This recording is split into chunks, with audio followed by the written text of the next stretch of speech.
underline. Omong dikit tapi nyelekit. Bersama Om Bob. Temukan di channel YouTube Om Bob Indonesia.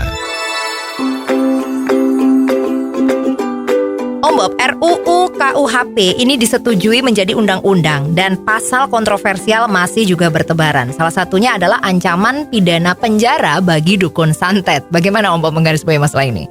Ya, ini kalau kita lihat itu rancangan undang-undang KUHP yang baru ini itu disusun dengan demikian bagusnya, ya. Juga detail-detailnya itu oke. Ini kalau yang nyusun itu mestinya ya profesor atau S3 ya, S2 paling sedikit, ya. Juga mungkin staff-staffnya sudah oke ya. Buku yang demikian tebalnya itu halamannya banyak, itu betul-betul rapi dan luar biasa secara detail ya. Hampir semuanya dipikirin. Lah memang yang patut dirasa aneh itu orang yang intelektualitasnya tinggi seperti ini. Lah kok nyusunnya itu ada yang namanya santet. Santet itu kan maaf ya, bukannya mengecilkan arti orang yang percaya dengan santet Cuman santet itu kan dulu berkembangnya luar biasa itu kan pada saat zaman kuno. Betul. Di mana teknologi atau ilmu pengetahuan umum itu masih tidak berkembang ya.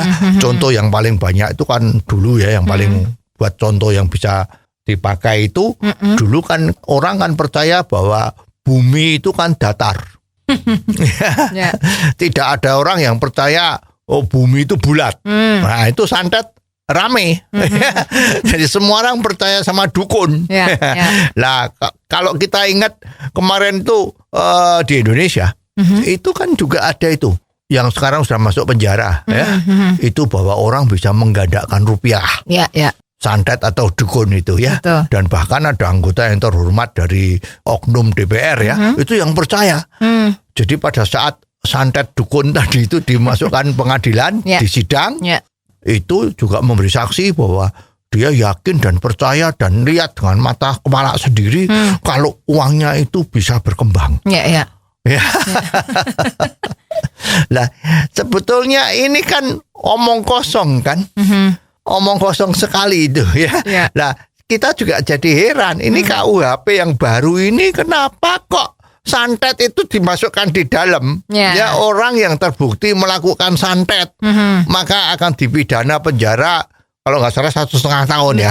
Betul. Nah ini kan jadi aneh nih ya. Undang-undangnya itu hebat karena undang-undang ini kan menggantikan undang-undang KUHP yang masih ciptaan zaman penjajahan Belanda ya. Nah, masa kita sudah merdeka kok undang-undang pidananya kok masih pakai zaman waktu kita dijajah ya. Waktu dijajah itu kan undang-undang itu kan mementingkan penjajahnya. Jadi kita rakyat Indonesia karena sedang dijajah, otomatis undang-undang itu kan lebih menguntungkan penjajahnya. Nah, sekarang sudah merdeka, lah kok ada pasal santet tadi masuk itu terus gimana?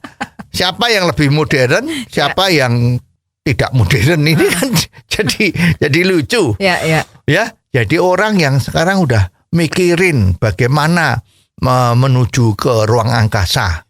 Ya, bagaimana menciptakan software komputer ya. Di mana sekarang kalau kita belanja itu bayar itu juga enggak usah pakai uang. Cukup pakai kode-kode QR ya. Sudah canggih kan? Nah, ini kok pakai santet ya. Apa sekarang kita pikir kalau kita bayar beli barang, apakah kita bayar bisa pakai doa saja? Ya santet aja, kan nggak bisa. Ya kan jadi seperti itu. Sekarang teknologi luar biasa. Sekarang kita kalau mau masuk mall atau nanti belakangan ini akan muncul yang namanya face recognize. Jadi kalau kita mau keluar dari negara Indonesia melalui imigrasi, cukup dilihatkan mukanya. Dad, memang betul ini si A atau si B. Kalau betul ya udah. Bahkan sidik jari aja udah nggak perlu. Sekarang pentingnya face, ya face recognize. Lah itu apa? Bisa pakai dukun. Ya, jadi kalau undang-undang ini masuk di dalam KUHP yang baru tadi itu, Ya itu sebetulnya ya kita sebagai rakyat Indonesia juga malu ya. Kok negara kita tuh masih punya undang-undang yang itu kan jadi meresmikan adanya santet, dukun. Betul. Nah ini jadi susah. Ya.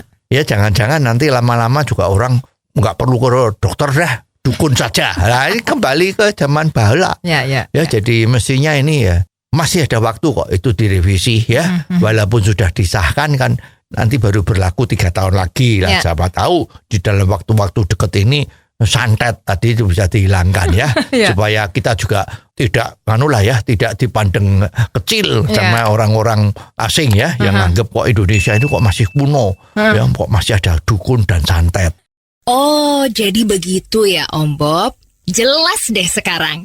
Terima kasih Om Bob untuk waktunya. Sampai ketemu lagi di waktu yang akan datang. Underline. Omong dikit tapi nyelekit.